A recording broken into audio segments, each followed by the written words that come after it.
পালিত হলো ভূমি সেবা সপ্তাহ 2024। স্মার্ট ভূমি সেবা স্মার্ট নাগরিক প্রতিপাদ্যকে সামনে রেখে কিশোরগঞ্জ জেলায় ভূমি সেবা সপ্তাহ 2024-এর শুভ উদ্বোধন করা হয়েছে। এ উপলক্ষে 8 জুন শনিবার সকাল 10টায় জেলা প্রশাসকের হলরুমে আলোচনা সভা অনুষ্ঠিত হয়। ভূমি সেবা সপ্তাহ শুভ উদ্বোধন করেন জেলা প্রশাসক মোহাম্মদ আবুল কালাম আজাদ। জনসচেতনতায় ভূমি আইন ও আধুনিক ভূমি ব্যবস্থাপনা শীর্ষক আয়োজিত আলোচনা সভায় সভাপতিত্ব করেন অতিরিক্ত জেলা প্রশাসক রাজস্ব এটিএম ফরহাদ। এতে প্রধান অতিথি ছিলেন জেলা প্রশাসক মোহাম্মদ আবুল কালাম আজাদ। বিশেষ অতিথি ছিলেন জেলা পরিষদ চেয়ারম্যান ও জেলা আওয়ামী লীগের সভাপতি বীর মুক্তিযোদ্ধা অ্যাডভোকেট মোহাম্মদ জিল্লুর রহমান এবং civil surgeon doctor Saiful Islam.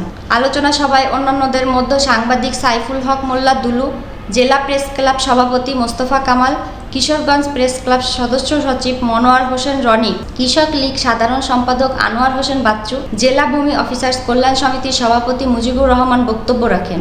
এছাড়াও উক্ত অনুষ্ঠানে জেলা ও উপজেলা প্রশাসনের সকল কর্মকর্তা ও কর্মচারী বৃন্দ, উপজেলা ভূমি অফিসের কর্মকর্তা বৃন্দ, জেলায় কর্মরত বিভিন্ন প্রিন্ট ও ইলেকট্রনিক মিডিয়ায় সাংবাদিকরা অংশগ্রহণ করেন।